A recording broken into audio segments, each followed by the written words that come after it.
guys, welcome back di Sobat Rahat Story.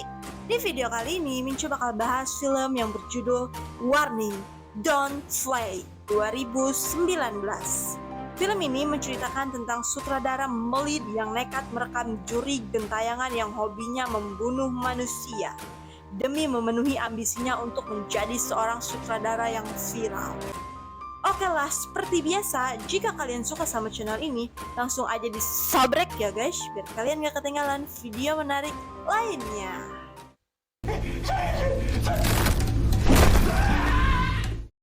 Film dibuka dengan memperlihatkan seorang wanita yang tertidur pulas di dalam bioskop. Dan saat ia terbangun, semua orang yang berada di sana sudah menghilang. Karena sangat poek, wanita itu menghidupkan senter di HP-nya. Saat hendak keluar, sialnya pintu itu terkunci. Dari kejauhan, ia melihat sesosok manusia yang sedang ngajublek di hadapannya. Dan seperti biasa, karena kepo dan penasaran, ia malah mendekat dan memotret sosok itu. Lalu tiba-tiba, sebuah mata aneh muncul dari ponselnya. Si wanita yang sawan pun langsung lari abrit-abritan. Juri itu terus mengikutinya sampai ke basement. Dan tiba-tiba, ternyata itu semua hanya mimpi buruk. Wanita itu bernama Mi Jung. Ia adalah seorang sutradara sekaligus penulis film horor. Demi mendapat referensi untuk filmnya, Mi Jung sering menonton dan membaca kisah horor dan misteri. Kali ini, Mi Jung hanya mempunyai waktu setengah bulan untuk menggarap sebuah film horor yang tidak biasa. Namun, karena otaknya buntu, Mi Jung mengalami kesulitan. Seorang teman bernama Junso memberitahu bahwa 10 tahun yang lalu pernah ada sebuah film horor yang sangat mengerikan. 3 kru pembuat film itu tewas di tempat secara mengenaskan. Dan hanya ada 1 orang yang berhasil selamat, yaitu sang sutradara. Menurut rumor yang beredar, film itu akhirnya dibuat dan direkam oleh si juri. Dan sutradara itu ternyata mahasiswa dari Universitas Daejeon. Mi Jung yang penasaran mendatangi Universitas Daejeon. Di sana, ia bertemu dengan profesor universitas itu. Karena Mi Jung tidak tahu nama mahasiswa dan judul filmnya, membuat ia sedikit kesulitan. Namun, profesor berkata bahwa Departemen Perfilman universitas itu dibuka pada 10 tahun yang lalu. Sehingga profesor menyuruh Mi Jung untuk mencarinya sendiri di perpustakaan kampus. Namun tetap saja, meskipun sudah mencarinya, ia tidak berhasil menemukan apapun. Karena tidak mau menyerah, Mi Jung berusaha bertanya pada mahasiswa yang berada di sana. Mi Jung menyuruh ketiga bocil itu untuk menceritakan hal-hal seram yang mereka ketahui. Dan sebagai imbalannya, Mi Jung akan memberikan duit untuk mereka. Karena mendengar kata duit, mata para bocil itu pun langsung hijau. Mereka menceritakan bahwa menurut rumor yang beredar, ada seorang artis bernama Sunmi. Ia tewas terbakar saat sedang syuting film untuk kelulusan para mahasiswa. Dan 10 tahun yang lalu, ada para mahasiswa yang membuat film horor yang sangat mengerikan. Saat film itu ditayangkan di bioskop, semua orang yang melihatnya langsung pingsan. Bahkan ada yang mokat di tempat. Film itu berjudul Perang Kegelapan. Dan ternyata itulah film yang sedang Mi Jung cari. Saat sedang ngahuleng di rumah, Mi Jung teringat akan masa lalunya yang pernah melakukan diskon nyawa karena debt resort. Keesokan harinya, Mi Jung mendatangi seniornya. Ia menanyakan tentang film itu. Namun, untuk membuka film itu membutuhkan akses sang produser, si senior menelpon produser terlebih dahulu. Mi Jung yang takut tidak diberi izin langsung madog film itu tanpa sepengetahuan seniornya. Saat tiba di rumah, ia langsung membuka film itu. Di film itu ada 3 orang yang terlihat sedang berakting seakan-akan sedang dibunuh oleh makhluk tak kasat mata. Mi Jung terlihat sedikit kecewa karena ternyata film itu hanya biasa saja, tidak ada serem-seremnya. Namun karena masih kepo dan penasaran, Mi Jung mengirim email pada sang sutradara dengan alamat email yang tertera di film itu. Saat sedang menunggu email balasan, tiba-tiba Mi Jung mendapat telepon dari seorang pria yang menyuruhnya untuk menghapus email itu. Yang ternyata itu adalah sang sutradara. Mijung yang terus kepo memberikan penawaran bahwa ia akan menghapus email itu setelah bertemu dengannya. Singkat waktu, Mijung bertemu dengan si sutradara. Ia bernama Kim Jae-hyun. Penampilan Jae-hyun terlihat sangat membagongkan. Bahkan, sekujur tubuhnya dipenuhi dengan bekas luka sayatan. Tanpa banyak bacot, Jae-hyun langsung meminta Mijung untuk menghapus email itu. Setelah itu, Jae-hyun malah menyuruh Mijung untuk pergi ke gereja dan melupakan film itu. Mijung yang belum mendapat informasi apapun mencoba bertanya. Namun anehnya, Jae-hyun malah amuk-amukan. Ia mengingatkan Mijung untuk melupakan film itu jika tidak ingin meneteskan air mata penyesalan di masa depan.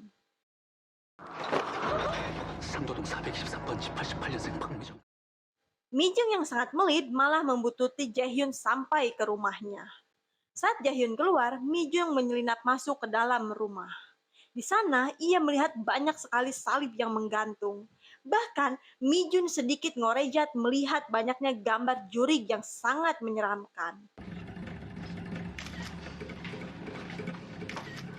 Di sana, Mijung melihat sebuah lemari yang dirantai. Karena ia sangat kepo dan dikira ada harta karun di dalamnya, Mijun membongkar lemari itu. Di sana, ia menemukan sebuah harddisk lama milik Jae-hyun. Di sisi lain, Jae-hyun baru tiba di rumah. Dan untungnya, ia berhasil sembunyi di kolong ranjang. Sambil abok, Jae-hyun terlihat seperti berhalusinasi melihat sosok yang tak kasat mata. 꺼져. 말을 해. 말해! 미치겠네. Sambil membawa harddisk itu, Mijung berusaha kabur dari rumah Jae-hyun. Tapi tiba-tiba, ia malah dijambak oleh Jae-hyun. Jae-hyun melarang Mijung membawa harddisk itu. Ia berkata bahwa Sunmi ada di dalam bioskop itu. Jae-hyun mengingatkan agar Mijung tidak melakukan hal yang sama dengan membuat film itu. Jae-hyun mencoba menghancurkan harddisknya. Mijung yang melihat harta karunnya sedang dihancurkan berusaha melawan. Namun, Jae-hyun yang udah kesetanan berusaha membunuh Mijung. Sambil berkata bahwa mati lebih baik daripada hidup dengan penuh kehororan. Au! Dan untungnya, Mijung berhasil melarikan diri dengan membawa harddisk itu. Saat di rumah, Mijung dan Jungsum berusaha mengakses harddisk itu. Namun sueknya, harddisk itu ternyata telah diformat. Hal itu tentu saja membuat Mijung syok dan pingsan. Saat ia tersadar, ia melihat Jae-hyun yang berusaha membunuhnya. Dan ya, ternyata itu hanya mimpi semata. Junsu langsung memberitahu Mijung bahwa harddisknya telah berhasil dipulihkan. Mereka melihat sebuah video rekaman Jae-hyun dan rekannya. Dari video itu diketahui bahwa Jae-hyun sangat terobsesi membuat film horor. Karena ia berpikir bahwa film horor adalah penyelamat hidupnya.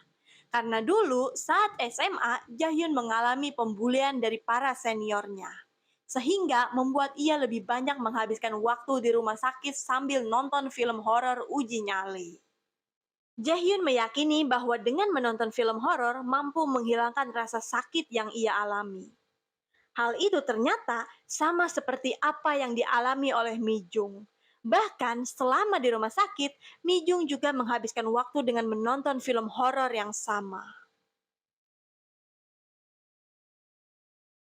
Saat hari sudah semakin poek, Mijung yang berada sendirian di rumah tiba-tiba mendengar suara gogolotrakan dari kamar mandi.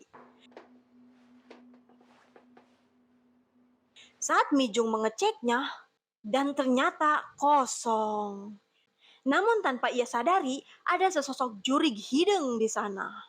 Saat Mijung sedang fokus di depan laptopnya, tiba-tiba listrik di rumahnya padam. Seperti kebanyakan film horor lainnya, saat lampu paeh, Mijung mulai mengalami hal-hal aneh. Mulai dari bed up yang mengeluarkan darah. Lalu tiba-tiba menghilang begitu saja. Mijung merasa seperti ada seseorang di rumahnya. Dan benar saja, alas sia boy, eta jurig sedang ngejubleg aja di hadapannya. Lalu tiba-tiba, dan Dan saat Mi Jung memfoto si Jurik biar viral, listrik tiba-tiba kembali menyala. Mi Jung yang sedang puyeng menemui Jun Seo. Jun Seo yang mengetahui Mi Jung sedang menulis naskah film bertanya akan seperti apakah ending dari film itu? Dan Mi Jung pun menjawab tidak akan ada happy ending karena ini adalah film horor. Keesokan harinya, Mi Jung kembali melihat video rekaman itu. Di sana terlihat Jo Hyun dan beberapa kru yang berjalan menuju bioskop terbengkalai, yang rencananya mereka akan melakukan syuting film di sana. Ja Hyun merekam seluruh sudut ruangan, dan tiba-tiba ada bingkai foto jadul yang terjatuh. Dan anehnya, ada sesosok bayangan hitam yang tercetak di dinding. Ja Hyun yang ketakutan lari abrit-abritan keluar. Rekan Jaehyun si Eteh menceritakan bahwa sebenarnya ada rumor yang beredar mengenai hantu wanita di bioskop itu. Wanita itu bernama Sunmi.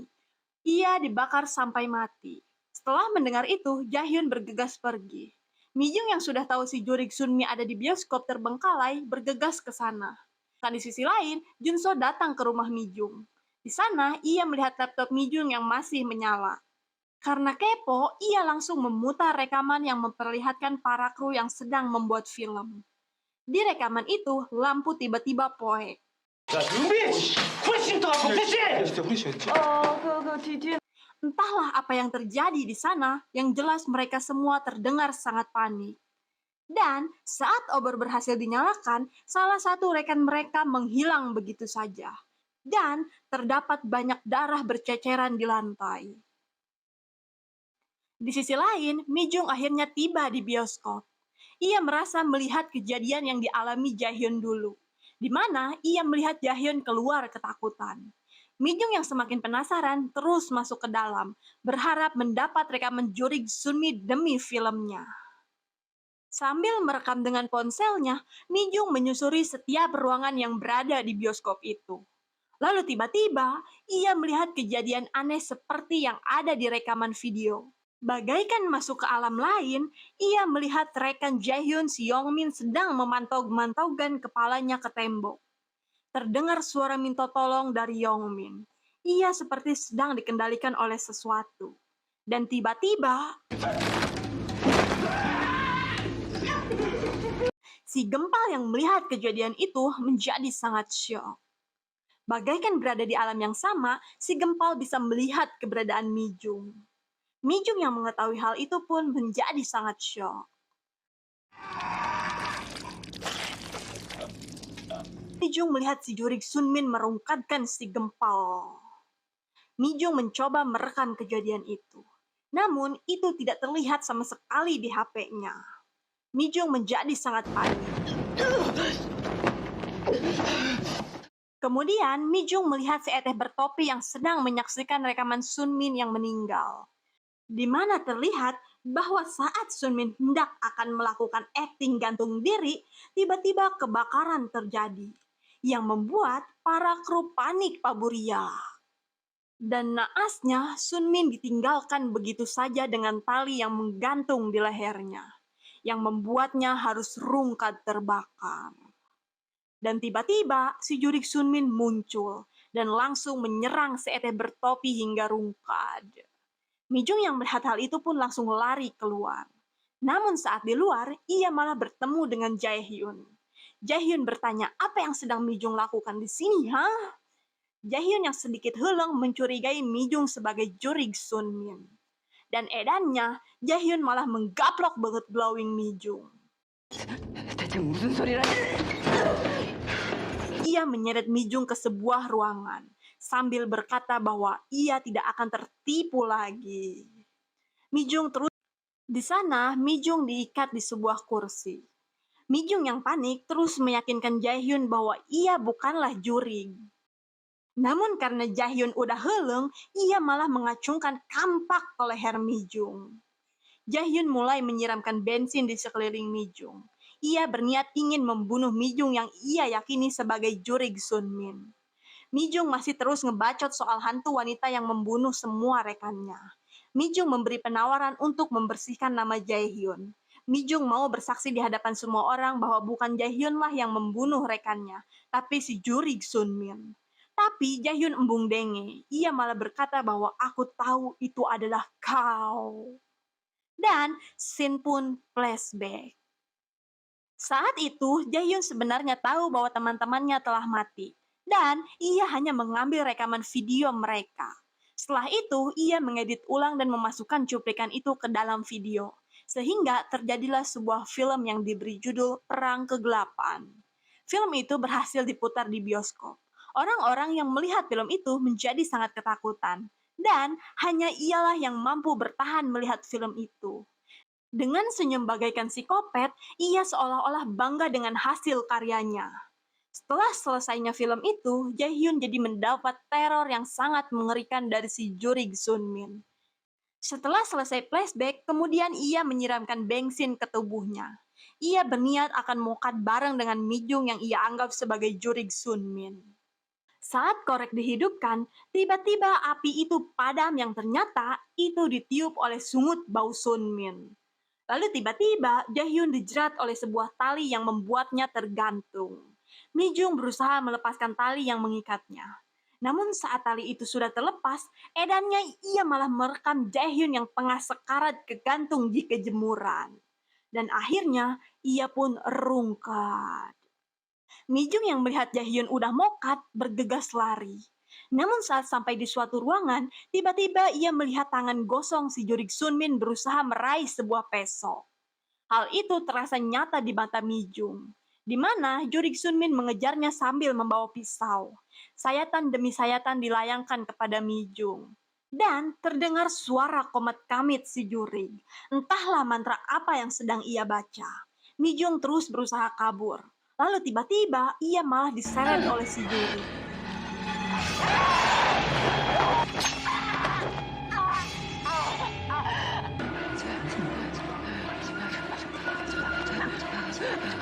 Mi Jung terus berusaha kabur. Namun anehnya, ia malah seperti berputar-putar doang di tempat itu. Dan si juri pun tetap terus mengintilinya. Mi Jung yang udah depresot menemukan sebuah pisau di lantai. Ia menantang si juri untuk duel maut dengannya. Jika nu heuleng, Mi Jung gogorowokan sembari mengayunkan pisau. Ia semakin depresot mengingat apa yang terjadi pada Jae Hyun dan rekannya. Lalu tiba-tiba, sebuah tali menyeret lehernya.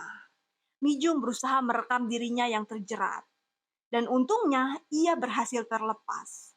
Namun tiba-tiba, si Jurik sudah berada di hadapannya. Ia kembali menyayat wajah Mi Jung. Teror terus berlangsung. Mi Jung berusaha meraih obor dan langsung menghidupkannya. Karena udah sangat jengkel, Mi Jung langsung menancapkan obor itu pada benget si Jurik. Dan seketika itu juga si juri pun terbakar. Namun tawa mengerikannya masih terdengar. Dan anehnya, Mi Jung malah merekam hal itu. Setelah itu, Mi Jung keluar dari tempat terkutuk itu.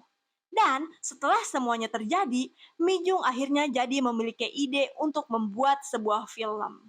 Dan ia pun menjadikan bioskop kosong itu sebagai lokasi tempat syuting. Dalam hal ini, bisa dikatakan Mi Jung juga sama edannya dengan Jae Hyun. Dan akhirnya, film garapan Mi Jung pun diputar di bioskop. Film itu menceritakan tentang kisah asli yang Mi Jung alami. Kemudian, film pun sedikit flashback pada momen Jo Hyun yang saat itu sedang menonton rekaman video di laptop Mi Jung. Ia merasa ada yang tidak beres dengan video itu, dan bergegas pergi menuju bioskop. Jun Seo menanyakan di mana Mi Jung. Dan Mi Jung yang sudah berada di luar berbalik melihat bioskop itu, yang kini sudah terbakar dilalap api. Dan terdengar suara Jun Seo yang memanggil-manggil nama Mi Jung.